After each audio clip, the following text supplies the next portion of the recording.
একটা সত্যি ঘটনা আপনাদের কাছে আমি একটু তুলে ধরছি। সত্যি ঘটনা, একটু মন দিয়ে শুনবেন। ঘটনাটা ক্যানিংয়ে ঘটেছিল আমার অতি ছোটবেলায়। এক সময় আমি এই 24 পরগনা জেলায় কীর্তন করা আমি বন্ধ করে দিয়েছিলাম, কিন্তু এক সময় আমি কীর্তন করতে আসতাম।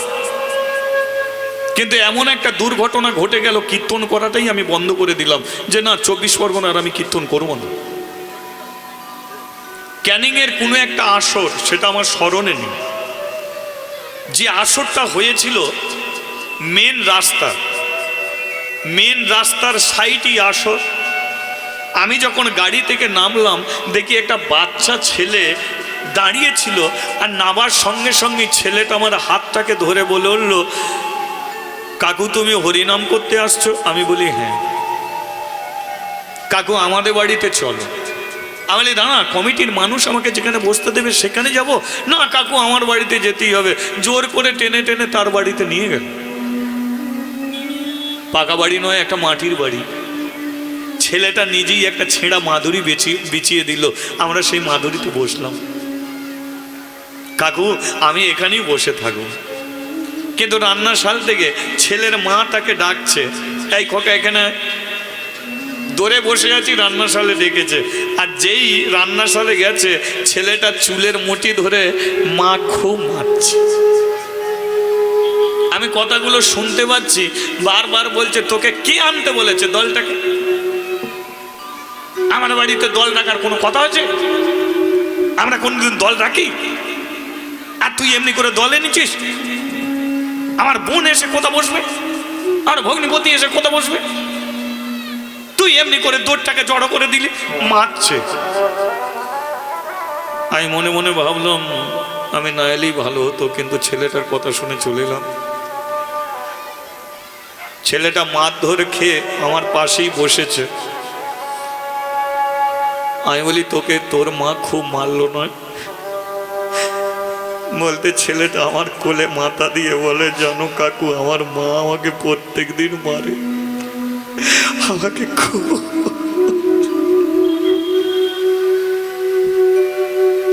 আমি বলি তোর মা তোকে প্রত্যেক দিন মারে ঠিক আছে, কিন্তু আজকে তো আমার জন্য তোকে মার খেতে হলো, না আনতে পারতিস?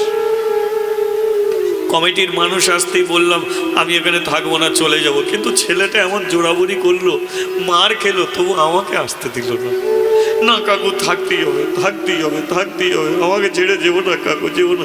আমি মনে মনে ভাবলাম এ কি আমাকে অনেকদিন আগে থাকতে চিনতো নাকি? কমিটির মানুষ বললো ছেলেটা এত করে বলছে আমি এখানেই থাকবো। ব্যাস, আমার কীর্তনের সময় এসে গেল, আমি কীর্তন করতে যাব। আমার সম্প্রদায় চলে গেল।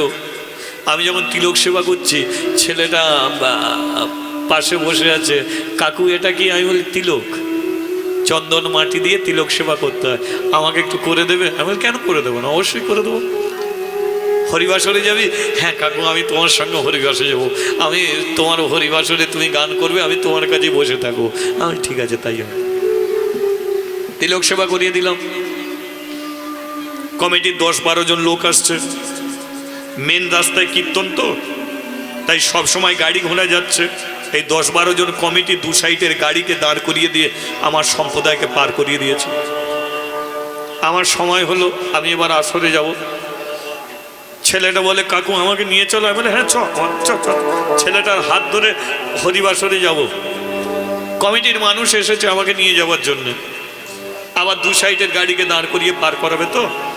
ছেলেটা হাত ধরে আছে, চলো। কিন্তু পেছন থেকে ছেলের মা বলে উঠলো, আপনি চলে যান না, ও ছেলে ঘরে থাক, আমি ওকে নিয়ে যাব। ও জানা কি হরিনাম শুনবে জানো তো, হাতটা ছড়ে না। কাকু আমার মাকে বলো না আমি তোমার সঙ্গে যাব। তো হাত ছাড়ে, আমি জোর করেই ছাড়িয়ে নিলাম, যা আমার সঙ্গে চলে যাবি, আবার কীর্তন শুনে আসবি, আবার তোর মা মারবে, তখন আমি থাকবো না। আমি এসেছি বলে এত মারছে, আবার কীর্তন শুনতে চলে যাবে, আবার মার খাবি, ছেড়ে দিয়েছি। আমি কীর্তন করতে চলে গেলাম। মাকে বারবার বলছে, ও মা, মা গো আমাকে একবার হরিবাসরে দিয়ে চলো। মা বলে দাঁড়া রান্না বান্না করি, যাবো কোনো। কিন্তু কীর্তন আমার মাইকে আমার কণ্ঠ শুনতে পাচ্ছে ছেলেটা, কিন্তু রাস্তা পার হতে পারছে না। তাই রাস্তা এ মাথায় দাঁড়িয়ে আছে, ও মাথায় যেতে পারছে না। মায়ের কাছে একবার আসছে কখন রান্না শেষ হবে। এক সময় মায়ের রান্নাটাও শেষ হয়ে গেল, অনেকটা সময় পার হয়ে গেল। মায়ের তো কীর্তন শুনতে যাওয়ার ইচ্ছা নেই, কিন্তু ছেলে তো ছাড়ছে না। কিন্তু ছেলের পাল্লায় পড়ে মা বলে, দাঁড়া, আমি তবে হরিবাসর অন্তত একবার দিয়ে আসবো। শাড়িটাকে চেঞ্জ করছে। ছেলেটা কি করেছে, মাকে আর শাড়ি পরতে দেবো না, যে শাড়ি পরে আছে এইটুখানি যাবে তো, শুধু আমাকে হরিবাসরে দিয়ে আসবে, চলো না, এসে তাহলে শাড়ি পরবে। মা বলে উঠলো, শাড়িটাও পরতে দিবে নি, যা তুই চলে যা, আমি যাচ্ছি, যা চলে যা। যে ছেলেটা সন্ধ্যে থেকে আমার কাছে যাবে বলে এত ছটফট করছিল, আজকে মা তাকে অনুমতি দিয়েছে, যা তুই চলে যা। ছেলেটা ঘর থেকে ছুটেছে, ঘর থেকে ছুটেছে। মা শাড়ি পরে যাচ্ছে, ছেলে হরিবাসরে গেছে, শাড়ি পরে যাচ্ছে। কমিটির মানুষ ছুটে এসে বলে উঠলো, আর হরিবাসরে যেতে হবে না। কেন?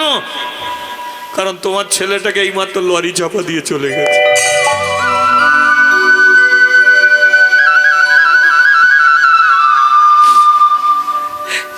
হরিবাসর বন্ধ হয়ে গেছে। আমার কানে কথাটা গেছে, আমি ছুটে এসেছি। যে বললো কি, যে ছেলেটার বাড়িতে ছিলাম আজকে সেই ছেলেটা লরি চাপা হয়েছে। আমি ছুটে এসে দেখলাম বাড়িতে লোকজন ভরে আছে। এক সেকেন্ড ছেলেটাকে দেখেছিলাম, তুলসী তলায় তাকে শুইয়ে রেখেছে, কিন্তু তিলক সেবাটা তার মুছে যায়নি, তখনও আছে। আমি সঙ্গে সঙ্গে আমার ছেলেদের বললাম, চ, আমি আর এখানে কীর্তনও করবো না, পয়সাও নেবো না, আমি চলেই যাবো। মা এসে পায়ে ধরেছে, আমার ছেলেটা মরে গেছে। আমি বলেছিলাম, তোরই কারণে মরেছে, এ ছেলেটার মৃত্যু হতো না। কারণ একে আমি চিনিনি, এ আমাকে চেনে না। আমি যখন এসে দাঁড়িয়েছি, এ আমার হাতটাকে ধরেছিল, আমার দ্বারাই এ বাঁচবে বলে, আমার দ্বারাতেই বাঁচবে বলে। একে এত মারধর করেছিস, তবু সে আমার কাছেই ছিল। শেষ সময় তবু আমার হাতটাকে ধরেছিল। বলতো, আমাকে যখন পার করাচ্ছিল, 10 জন কমিটি দুদিকের গাড়ি দাঁড় করিয়ে দিয়ে আমাকে পার করালো। তাহলে আমি যদি পার হয়েছিলাম, আমার সঙ্গে তোর ছেলেটাও পার হয়ে যেতে পারত।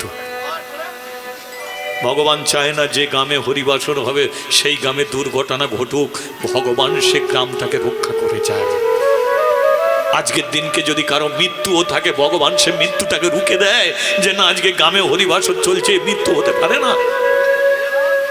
তোর ছেলেটাকে তাই বাঁচাতে চেয়েছিল, কিন্তু তুই মা হয়ে তো আর পারলি না। ভগবানের খেলা বুঝতে পারলি। আমিও যদি তখন বুঝতে পারতাম যে ভগবানকে বাঁচাতে চাইছে, তাহলে আমি তোর কথা শুনতাম না, একে আমি কোলে করে নিয়ে চলে যেতাম হরিবাসরে।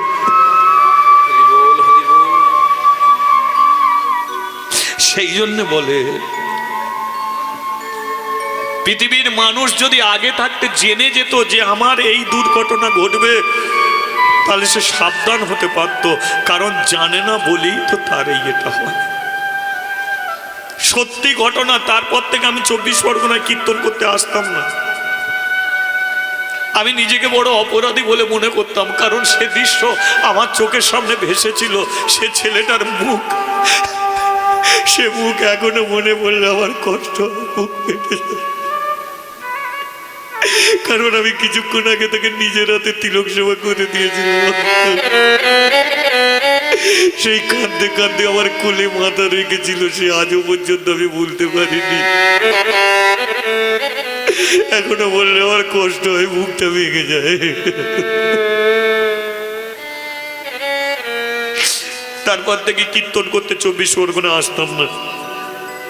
কিন্তু কমিটির মানুষ অনেক করে বলতো, দাদা, দোষ তো তোমার নয়, দোষ আমাদেরও নয়। আমরা ভগবানকে চিনতে পারিনি, বুঝতে পারিনি। তুমিও সেদিনকে পার করাতে পারলে না, আমরাও তো ছেলেটাকে পার করাতে পারলাম না। আমরা এত মানুষ থেকে ছেলেটাকে তো আমরা রাস্তা পার করাতে পারলাম না। সামান্য 12 ফুট রাস্তা যার জীবনে পার করাতে পারলাম না, আমরা জীবনটাকে কি করে ধরে রাখবো? তারপর থেকে আবার আমি কীর্তন করতে আসতাম। সেই জন্যে মানুষ কোনোদিন জানতে পারে না কার কপালে কি লেখা আছে। সুদাময়ী জানতো না যে তার ছেলেটা আজকের দিনকে মরে যাবে। দুঃখী জানতো না যে মায়ের জন্য খিচুড়ি নিয়ে বসে আছে, ব্রাহ্মণরা তাকে পিটিয়ে পিটিয়ে মেরে ফেলবে। কেউ জানতো না, কিন্তু তার মৃত্যু হলো। যে কদম গাছের নিচে বসে হরিনাম করত, আজকে সেই কদম গাছেই দড়ি বাঁধা অবস্থায় তাকে মেরে ফেললো। পূজারী ব্রাহ্মণ সন্ধ্যেবেলা মন্দিরে উঠেছে, আর মন্দিরে উঠে আরতি করার জন্য যেই দরজা খুলেছে, দেখে যা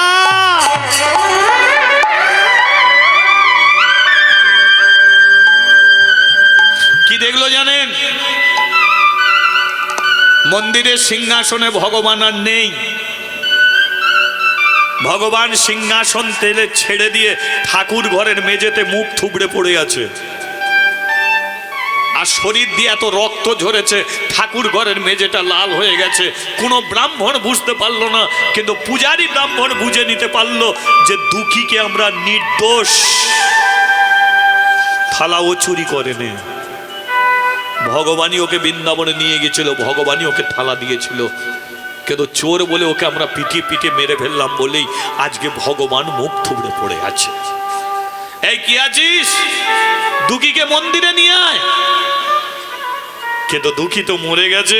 পূজারী ব্রাহ্মণ গিয়ে দুঃখীকে কোলে করে জড়িয়ে ধরে আছে, আর সুদাময়ী বলল আমার ছেলেটাকে পিটিয়ে পিটিয়ে মেরে ফেললো।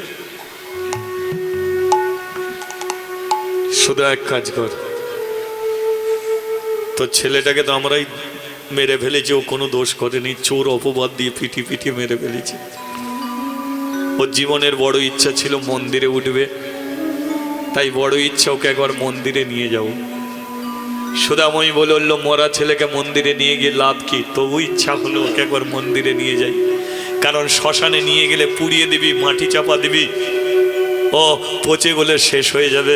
কিন্তু যদি ভগবান ওকে প্রাণ ফিরিয়ে দিতে পারে। পূজারী ব্রাহ্মণ দুঃখীকে কোলে করে নিয়ে মন্দিরে এসেছে, সুদাময়ী পেছন পেছনে এসেছে, আর মন্দিরে কৃষ্ণর পায়ে দুঃখীকে শুইয়ে দিয়ে বলল ভগবান আজকে তোমার পায়ে আমরা দুঃখীকে দিয়ে যাচ্ছি, কারণ আমরা অনেক মন্ত্র উচ্চারণ করেছি, অনেক খেতে দিয়েছি, কিন্তু বুঝেছি যে দুঃখীকে তুমি বড় ভালোবেসেছিলে। আমরা বুঝেছি দুঃখীকেই তুমি সোনার থালা দিয়েছিলে, কিন্তু আমরা চিনতে পারিনি। এতদিন ভাবতাম তুমি আমাদের, কিন্তু আজকে জানলাম যে না, তুমি ওদের। যাদের কদম গাছের নিচে থাকার কথা তারা এতদিন মন্দিরে ছিল, আর যাদের মন্দিরে থাকার কথা তারা ছিল কদম গাছের নিচে। তাই দুঃখী কদম গাছের নিচে ছিল, ওকে আমরা মন্দিরে দিয়ে যাচ্ছি, আর আমরা মন্দিরে ছিলাম, আজ থেকে আমরা কদম গাছের নিচে গিয়ে বসছি। এই মন্দির কোনোদিন আর ব্রাহ্মণের দ্বারাই পূজা হবে না। ভগবান দুঃখীকে তুমি বাঁচিয়ে দাও। দুঃখী যদি বাঁচে মন্দিরে প্রদীপ জ্বলবে, দুঃখী যদি বাঁচে মন্দিরে ধূপ জ্বলবে, দুঃখী যদি বাঁচে তোমাকে খেতে দেবে। মন্দিরের দরজা বন্ধ করে দিলাম, বন্ধ করে দিল ব্রাহ্মণরা মন্দিরের দরজা। ব্রাহ্মণরা প্রতিজ্ঞা করলো আমরা অন্য মন্দিরে গিয়ে পুজো করব, কিন্তু এই মন্দিরে আর কোনোদিন আমরা পূজা করতে আসবো না। দুঃখী পড়ে আছে, ব্রাহ্মণরা নেমে গেছে। সুদাময়ী গিয়ে দরজা খুলেছে, আর দরজা খুলে দেখলো যে ঠাকুর ঘরের মেঝেটা রক্তে লাল হয়ে আছে, কৃষ্ণ মুখ থুবড়ে পড়ে আছে, পায়ের কাছে দুঃখী। সুদাময়ী বলল ভগবান তুমি তো আমাকে দিয়েছিলে, কিন্তু জীবনে তো সব কেড়ে নিলে। স্বামী দিলে, কেড়ে নিলে, সিঁদুর দিলে, মুছে দিলে, শাঁকা দিলে, ভেঙে দিলে। একমাত্র ছেলে দিয়েছিলে 60 বৎসর বয়সে, তাকে আমি তোমার পায়ে দিয়েছিলাম। তুমি ভেবেছিলাম তুমি ওকে চরণে ঠাঁই দেবে, কিন্তু তুমি ওকে কদম গাছের নিচে বসিয়ে দিলে। পারতে পারতে পারতে তুমি ওকে মন্দিরে তুলে নিতে পারতে, কিন্তু তুমি নিলে না। যদিও দুঃখী এলো, আমার মরা দুঃখী এলো। যা কিছু দিয়েছিলে সব তুমি নিলে,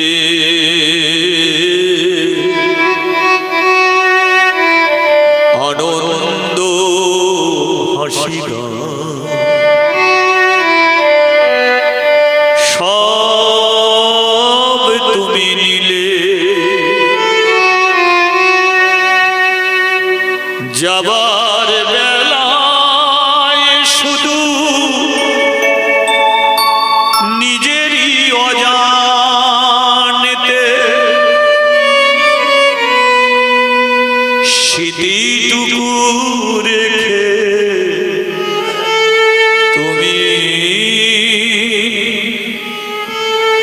তুমি চলে গেলে। আমার বলা কিছু ছিল না গো, আমার বলা কিছু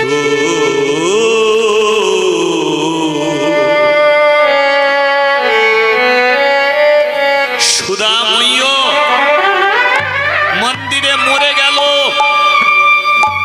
ভেতরে মরে পড়ে আছে দুঃখী, বাইরে মরে পড়ে আছে দুঃখীর মা। রাধা রানী সিংহাসন থেকে নেমে এসে কৃষ্ণকে বলল, তুমি পারতে, দুজনকেই তুমি বাঁচাতে পারতে। একবার গিয়ে তুমি বলতে পারতে যে ঠাকুর মশাই থালা আমি দিয়ে এসেছি, তাহলে ওকে চোর বলে মারা হতো না। কিন্তু তুমি গেলে না। যাকে বন্ধু বলে তুমি কাছেটে নিয়েছিলে, তাকেই তুমি মৃত্যু দিলে। আর সে মরে গেছে বলে তুমি কেন মুখ থুবড়ে পড়ে আছো? তুমি নিষ্ঠুর ভগবান। ছেলেটার কারণে সুদাময়ী ওর মা মরে গেল। তুমি দুটো প্রাণকে তুমি বাঁচিয়ে দিতে পারতে, কিন্তু তুমি তা করলে না। কেন তুমি করলে না? কৃষ্ণ বলল, রাধে আমার দুঃখী এসেছে। হ্যাঁ এসেছে, কিন্তু এসে লাভটা কি? মরে গেছে। আরে বলো না রাধে, দুঃখী এসেছে। এসেছে। কারা দিয়ে গেল? ব্রাহ্মণরা দিয়ে গেছে। এটাই তো আমি চেয়েছিলাম। দুঃখীকে আমি স্পর্শ করে প্রতিজ্ঞা করেছিলাম, দুঃখী যে ব্রাহ্মণরা তোকে কদম গাছের নিচে নামিয়ে দিয়েছে, সেই ব্রাহ্মণরা তোকে একদিন মন্দিরে তুলবে। আর যতদিন না তুলছে আমি তোকে ছাড়বো না। তাহলে তুমি তো ছেড়ে দিলে, ওরা তো মন্দিরে তুললো, কিন্তু দুঃখী তো মরে গেছে। কৃষ্ণ বলল, मैं हूं কৃষ্ণ। আমি যেমন মরা গাছে ফুল ফোটাতে পারি, তেমন মরা মানুষকে আমি বাঁচিয়ে দিতে পারি। রাধে আমি বাঁচিয়ে দিব। হরি বল। তাহলে বাঁচাবে তো মারলে কেন? কারণ প্রতিজ্ঞা। আমি তোকে তুলে নিতে পারতাম, কিন্তু আমি তোকে কদম গাছের নিচে বসাইনি। বসিয়েছে তো ব্রাহ্মণরা, তাহলে আমি কেন তুলবো? যারা অন্যায় করেছে তারাই তো তুলবে। বলতে পারো রাধে, আমি যদি গিয়ে বলতাম থালাটা আমি দিয়েছি, তাহলে দুঃখীকে মারতো না। কিন্তু আজ পর্যন্ত কোনো ব্রাহ্মণ ওকে মন্দিরে তুলে দিয়ে যেত না, ছোট জাত বলে কদম গাছের নিচে বসিয়ে রাখতো। আমি মিথ্যে কথা যাইনি কেন? যাতে ব্রাহ্মণকে তুলে দিয়ে যায়। আর মরে গেছে, আরে মরে গেছে তো কি হয়েছে? আমি তো কৃষ্ণ বাঁচাতে পারি। এই দুঃখী ওঠ, ওঠ দুঃখী ওঠ। দুঃখী আবার যেন প্রাণ ফিরে পেয়েছে। কৃষ্ণ বলল, দুঃখী ঘুমাচ্ছিলিস কদম গাছের নিচে, আমি তোকে কোলে করে ওই ব্রাহ্মণরা তোকে তুলে দিয়ে গেছে মন্দিরে। ও আমি ঘুমিয়ে পড়েছিলাম বলে? হ্যাঁ ঘুমিয়ে পড়েছিলিস। আমি কদম গাছের নিচে যাব বলে আর তোকে যেতে হবে না, এবার মন্দিরেই ঘুমাবি, এইখানেই থাকবি। মন্দিরে ব্রাহ্মণরা বলে ওরা কদম গাছের নিচে বসবে, তুই মন্দিরে থাকবি। দুঃখী বলে বললো এই মেয়েটা কে রে? বলে হলো রাধা। ও রাধা, কৃষ্ণ তুই তো আমার বন্ধু, কিন্তু একে আমি কি বলবো? রাধা রানী বলে বললো আমাকে মা বলে ডাকিস। দুঃখী বলে বললো না, মা বলে ডাকবো কেন, আমার মা তো ঘরে আছে। হ্যাঁ, মা তো ঘরে আছে। কৃষ্ণ বলে তোর মা দরজার সম্মুখে মরে পড়ে আছে। বলে আমার মাকে বাঁচিয়ে দে। বলে মাকে বাঁচিয়ে দিলেই তো আমার মায়ের সঙ্গে ঘর চলে যাবি। তাহলে ঘর যদি চলে যাবি তো মন্দিরেতে এলি কেন ভাই? আর ঘরে যেতে হবে না, রাধাকে মা বলে ডাকবি, মন্দিরে থাকবি। আজ থেকে জানবো আমি ভগবান, তুই ভক্ত, থাকবে রাধা। তাই আমাদের দুজনের মাঝখানে থাকবি দুঃখী, আমাদেরই ছেলে হয়ে। আমি ভক্তের ভগবান, আমি ভক্তের ভগবান। হরি বল, হরি বল। রাধা রানী বলল ছাড়ো সব কথা, প্রমাণ করো কিসের দ্বারায় তোমাকে পাওয়া যাবে। ভগবান বলল মন্ত্রতে আমাকে পাওয়া যাবে না, তন্ত্রে পাওয়া যাবে না, পণ্ডিতে পাওয়া যাবে না, জ্ঞানে পাওয়া যাবে না।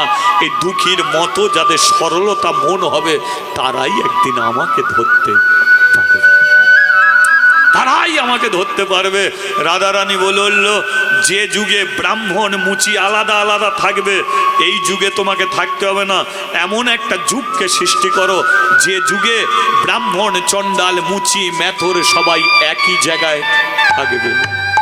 ভগবান বলল সেই যুগের নাম হবে কলি যুগ। তুমি রাধা আমি কৃষ্ণ দুজনে মিলে একত্রিত হয়ে নবদ্বীপের মাটিতে যাব, শচীনন্দন গৌরাঙ্গ মহাপ্রভু হয়ে এমন একটা জায়গা করব, সেই জায়গার নাম হবে হরিবাসর। আর সেই হরিবাসরে আমি সবাইকে টেনে আনবো, কোনো জাত বিচার থাকবে না। যেখানে মাস্টার, ডাক্তার, উকিল, ব্যারিস্টার, নেতা, মন্ত্রী সবাই একত্রিত হবে আর সবাই দু হাত তুলে বলবে নিতাই গৌরে প্রেমানন্দে। হরি বল, হরি বল। তাহলে আজকে ভগবান মুচির ছেলেকে চরণে ঠাঁই দিয়ে প্রমাণ দিল যে আমি কোনোদিন জাতের বিচার করি না, আমার কাছে সবাই সমান। মুচি হয়ে সূচি হয়ে যদি কৃষ্ণ ভজে, এ ব্রাহ্মণ ব্রাহ্মণ নহে যদি কৃষ্ণ তেজে। তাই আমি আপনাদের বলে দিচ্ছি এই দুঃখীর মতো সরলতা মনকে তৈরি করুন। মন তো বলতে হবে না যাগ যজ্ঞ পুজো অর্চনা, হ্যাঁ, শুধু দুঃখীর মতো সরলতা মন নিয়ে ভগবানকে স্মরণ করে যান, ডেকে যান। তাহলে আপনারাও দুঃখী যেমন ভগবানের চরণে ঠাঁই পেল, আপনারাও একদিন ভগবানের চরণে ঠাঁই পাবেন। জয় নিতাই। আমি লীলা শুরু করেছিলাম কি যে দেখুন আজকে দুঃখী কিভাবে ভগবানের চরণে ঠাঁই পেল, আর কলিযুগে মহাপ্রভু এসে আমাদের সব জাতকে কিভাবে এক জায়গায় দাঁড় করিয়ে দিল। এখানে কেউ ছোট নয়, এখানে কেউ বড় নয়, আমরা সবাই ভগবানের সন্তান। ভক্ত আর ভগবানের মিলন হইল, বদনে সবাই একবার হরি হরি বলো। ভগবানের মিলন হইল, চাঁদবদনে সবাই একবার হরি হরি বলো। ভক্ত আর ভগবানের মিলন হইল, চাঁদবদনে সবাই একবার হরি হরি বলো। আর ভগবানের মিলন হইল, চাঁদবদনে সবাই একবার হরি হরি বলো। কেহ নাচে কেহ গায়ে কেহ বলে হরি, কেহ কেহ আনন্দেতে যায় গড়া গড়ি। কেহ নাচে কেহ গাই কেহ বলে হরি, কেহ কেহ আনন্দিতে যাই গড়া গড়ি।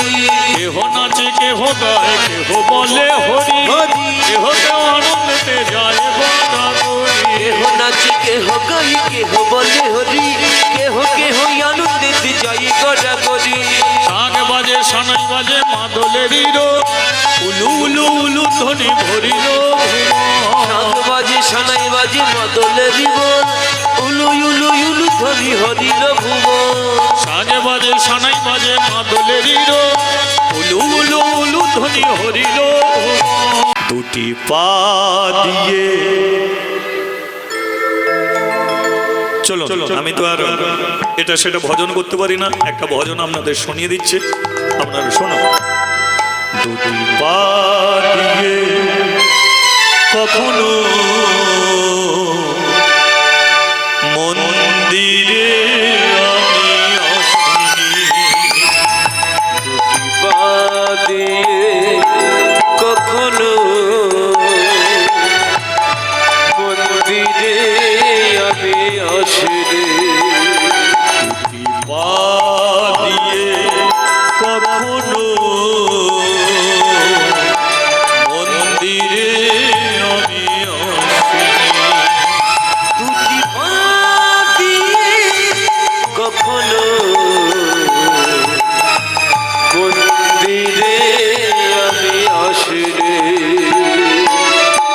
পূজার ডালি সাজিয়ে পূজার ডালি সাজিয়ে পূজার ডালি সাজিয়ে পূজার ডালি সাজিয়ে তোমায় প্রণাম করিনি। পা দিয়ে কখনো মন্দিরে আমি আসিনি। দুটি পা দিয়ে কখনো মন্দিরে আমি আসিনি। মন্দিরে আমি আসিনি। জানি